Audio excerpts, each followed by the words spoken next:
Bismillahirrahmanirrahim. Today we are starting the topic that is staining. Staining हम क्यों करते हैं किसी स्लाइड्स की?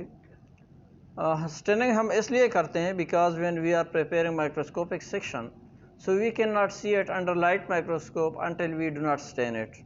जब तक हम उसको स्टेन नहीं करते हमें वो अंडर माइक्रोस्कोप नज़र नहीं आती वो स्लाइड, तो इसलिए हम स्टेनिंग करते हैं। 2 टाइप्स ऑफ स्टेन हम उसमें यूज़ करते हैं ताकि हम कंट्रास्ट को डेवलप करें और उसमें जो डिफरेंट हमारे पास ऑर्गेनेलीज वगैरह हैं उसको हम सही तरीके से स्टडी कर सकें।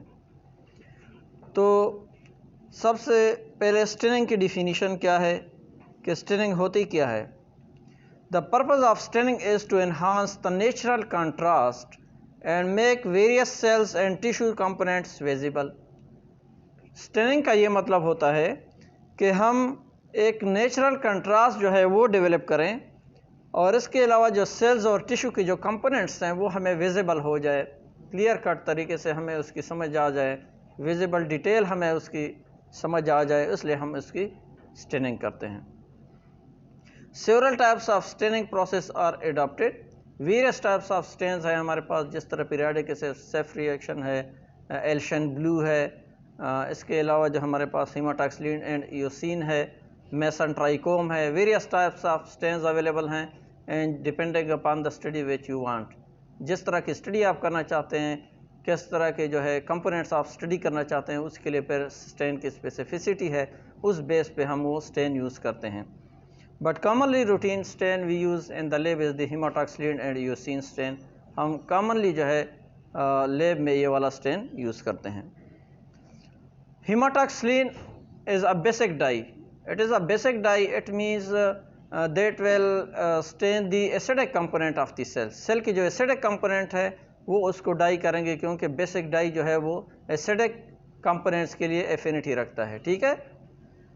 So it is a powerful and selective nuclear stain. ये nucleus जो है उसकी स्टडी के लिए बहुत बेहतर है, उसको बहुत अच्छी तरह कलरेशन देता है ब्लू कलर की। Eosin is acidic dye. Acidic dye है इयोसिन, और वो कौन से कंपोनेंट्स को स्टेन करेगा?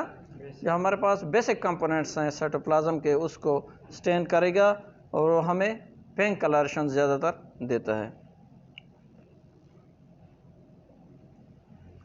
सो what is the procedure of the haematoxylin and eosin staining method? अब जो हमारे पास स्लाइड का माइक्रोस्कोपिक सेक्शन है वो आ गया था, जिस तरह लास्ट प्रीवियस लेक्चर में आप लोगों ने देखा था कि हमारे पास जो एक टिश्यू का सेक्शन था वो माइक्रोस्कोप जो स्लाइड है उसके ऊपर आ गया था, उसके साथ स्टिक हो गया था। किसकी वजह से? जेलाटिन की वजह से। But this slide must have some paraffin, जो हमारे पास वैक्स होता है वो उसके ऊपर इसी तरह स्टिकी कंडीशन में होता है, तो उसको रिमूव करने के लिए हम पहले उसको क्या करेंगे, पहले स्लाइड को वहाँ से साफ़ करेंगे। किस चीज़ से साफ़ करेंगे? उसको दोबारा ज़ाइलिन की तरफ लेके जाएंगे, क्योंकि ज़ाइलिन क्या है, उसके साथ माइसेबल है, वो उसको क्लियर कर देगा। वहाँ से जो पैराफिन अटैच होगी माइक्रोस्कोपिक स्लाइड के साथ, वो उसके साथ क्या हो जाएगा, क्लियर हो जाएगा। हमें सिर्फ जो टिश्यू का सेक्शन है वो बिल्कुल क्लियर कट आ जाएगा। तो हम रिमूवल करते हैं पैराफिन वैक्स की। 2 सोल्यूशन हमने तैयार किए होते हैं। प्योर ज़ाइलोल होता है या ज़ाइलिन होता है हमारे पास, उसमें 3 मिनट्स के लिए हम उसको रख देते हैं, जिसकी वजह से हमारी स्लाइड जो है वो बिल्कुल क्लियर हो जाती है। सिर्फ इसके ऊपर माइक्रोस्कोपिक सेक्शन जो हमारे पास होता है टिश्यू का वो रह जाता है। No this xylol must be removed with some other miscible agent. अब हम इस ज़ाइलिन को भी हटाएंगे वहाँ से, क्योंकि हम स्टेनिंग की तरफ जा रहे हैं। अब ज़ाइलिन जो है वो वाटर के साथ माइसेबल नहीं है। क्या है? वाटर के साथ हल पजीर नहीं है, क्योंकि हमने इसको वॉश करना है, फिर हीमाटॉक्सिलिन में लेके जाना है, तो उसके लिए हमें ज़रूरी है कि हम पहले ज़ाइलिन को हटाएं। ज़ाइलिन को हम वाटर से नहीं हटा सकते, इसलिए यहाँ पे हम दोबारा किधर जाएंगे? अल्कोहल की तरफ जाएंगे, क्योंकि अल्कोहल फिर पानी के साथ क्या है, हल पजीर है। Removal of xylene with absolute alcohol, उसके पर 2 सोल्यूशन हमने तैयार किए होते हैं। 2 कंसनट्रेशन 100% होती है, लेकिन 3 मिनट्स के लिए उसमें रख देते हैं। 2 जार्स में रखे होते हैं, एक में 3 मिनट्स के लिए रखते हैं उस स्लाइड को। जब वहाँ पे 3 मिनट पूरे हो जाएं पर वहाँ से हटा देते हैं, दूसरे में 3 मिनट के लिए रख देते हैं। ज़ाहिरी बात है जब अल्कोहल उसके साथ आ गया तो अल्कोहल को हम डायरेक्टली हेमाटॉक्सिलिन की साइड पे नहीं ले जा सकते, उससे पहले हम वाटर को रिमूव कर देते हैं, मींस अल्कोहल को रिमूव कर देते हैं विद वाटर, ठीक है। लेकिन हम डायरेक्टली एब्सोल्यूट से वाटर की तरफ नहीं जाते। हम क्या करेंगे कि पहले उसको जो डिग्रेडेड हमारे पास सोल्यूशन है डाइल्यूशन की तरफ हम जाएंगे। तो पहले हम क्या करेंगे, जो 90-95% वाला होगा उसमें 2 मिनट के लिए रखेंगे, फिर हम आएंगे 70% के लिए, जो 70% की कंसंट्रेशन होगी अल्कोहल की, उसमें हम इसमें 2 मिनट के लिए रख देंगे। अब जितना मैक्सिमम अल्कोहल था वो वहाँ से चला गया, लेकिन उसके बाद भी कुछ जो इसके हैं रहता है उसके ऊपर अल्कोहल, वो हम वाटर से उसको क्या करेंगे, रिमूव करेंगे। वाटर में 3 मिनट के लिए उसको रख देंगे ताकि उससे सारा अल्कोहल जो है वो आउटसाइड चला जाए, बिल्कुल ख़त्म हो जाए वहाँ पे।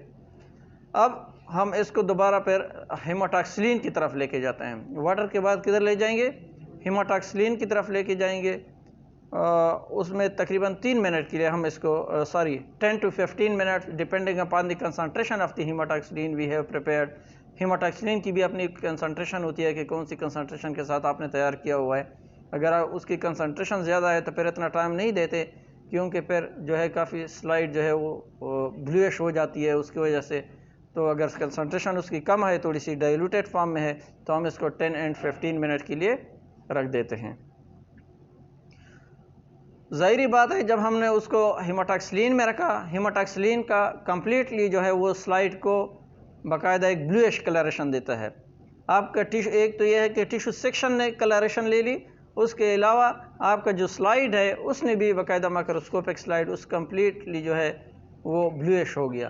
तो उसको एक्स्ट्रा जो कलर है उसको रिमूव करने के लिए हम इसको किधर लेके जाते हैं, वाटर में दोबारा उसको लेके जाते हैं ताकि वहाँ से वो एक्स्ट्रा जो हेमाटॉक्सिलिन है वो रिमूव हो जाए। तकरीबन 5 मिनट के लिए रखते हैं। उसके बाद मज़ीद उसके कलर को रिमूव करने के लिए हम डिकलराइजेशन करते हैं, एसिड अल्कोहल यूज़ करते हैं। 70% कंसंट्रेशन उसकी होती है। तकरीबन 4 से लेकर 5 तक या 10 तक हम उसमें डिप्स दे देते हैं। इस तरह सिर्फ उठा लिया, उसमें डिप किया, फिर उठाया, फिर डिप किया, फिर उठाया, इस तरह बाकायदा उसके साथ करते हैं प्रोसेस। इसके बाद फिर अल्कोहल होता है, सिंपल अल्कोहल होता है 70%, उसमें हम 3 मिनट के लिए उसको रख देते हैं। इसके बाद फिर हम क्या करते हैं, एक मॉर्डेंट डाई होता है हमारे पास, उसमें रख देते हैं मॉर्डेंटिंग द टिश्यू सेक्शन। अब मॉर्डेंट क्या है, mordant is a substance typically inorganic oxide होता है हमारे पास। ये क्या करता है कि ये जो कलर है जो हेमाटॉक्सिलिन ने देना है, किसको देना है, सेल्स या टिश्यू को देना है। वो टिश्यू को एक किस्म का एक बाइंडिंग मीडियम प्रोवाइड कर देता है ताकि टिश्यू के साथ ये जो कलरेशन है वो बिल्कुल फिक्स हो जाए, ठीक है। अटैचमेंट में हेल्प कर देता है, सही कलरेशन उसके लिए ले, उसके लिए हम इसको यूज़ कर देते हैं। तो वो अल्कोहल के साथ हम करते हैं, अमोनिया अल्कोहल के साथ 70% हमने उसका सोल्यूशन तैयार किया होता है, उसको 5 मिनट के लिए उसमें रख देते हैं। इसके बाद फिर 70% अल्कोहल होता है, उसमें रख देते हैं 3 मिनट्स का।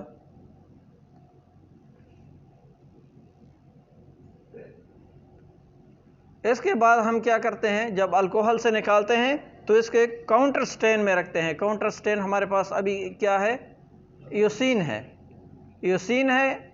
यूसिन क्या करेगा, अब काउंटर स्टेन क्या करता है कि वो कंट्रास्ट को डेवलप करने के लिए यूज़ किया जाता है। जाहिर बात है हमारा एक ही कलर था, अगर हम उसमें जो यूसिन है उसमें भी रख देते हैं तो वो क्या करता है, वो एक बैकग्राउंड जो है हमारे लिए एक बनाएगा, जो कंट्रास्ट जो है हमारा वो डेवलप करेगा।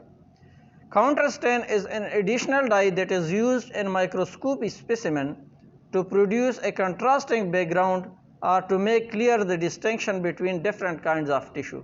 चूँकि हमारे पास अब 2 तरह के स्टेन आ गए, एक हेमाटॉक्सिलिन था और एक यूसिन आ गया, तो जो कलर हेमाटॉक्सिलिन ने लिया था वो तो ले लिया, लेकिन बाकी जो कंपोनेंट्स हैं सेल के, जिस तरह साइटोप्लाज्म वगैरह है, वो क्या करेंगे कि वो यही यूसिन वाला स्टेन ले लेंगे, जिसकी वजह से बाकायदा एक कंट्रास्ट डेवलप हो गया, 2 तरह के कलर हमें नज़र आएंगे। तो उसकी वजह से जो कंपोनेंट्स हैं सेल के, तो उसकी विजिबिलिटी ज़रा बेहतर हो जाएगी। उसमें तकरीबन 1 से 2 या 3 मिनट के लिए मैक्सिमम रख देते हैं, यूसिन में ज़्यादा टाइम नहीं देते। वो बड़ा जल्दी पैक करता है कलर को। एयोसिन से जब हमने निकाला, जाहिर बात है वो भी वाटर के साथ ही वो सोल्यूशन तैयार किया होता है एयोसिन का। तो हम क्या करते हैं, उसको फिर डिहाइड्रेट करते हैं अल्कोहल के साथ। दोबारा हम क्या करेंगे, अल्कोहल की तरफ जाएंगे। अल्कोहल के फिर हमने मुख्तलिफ सोल्यूशन तैयार किए होते हैं 95, 95, 100 और 100% के। तो वो उधर 2 या 3 मिनट्स वगैरह देते हैं उसमें।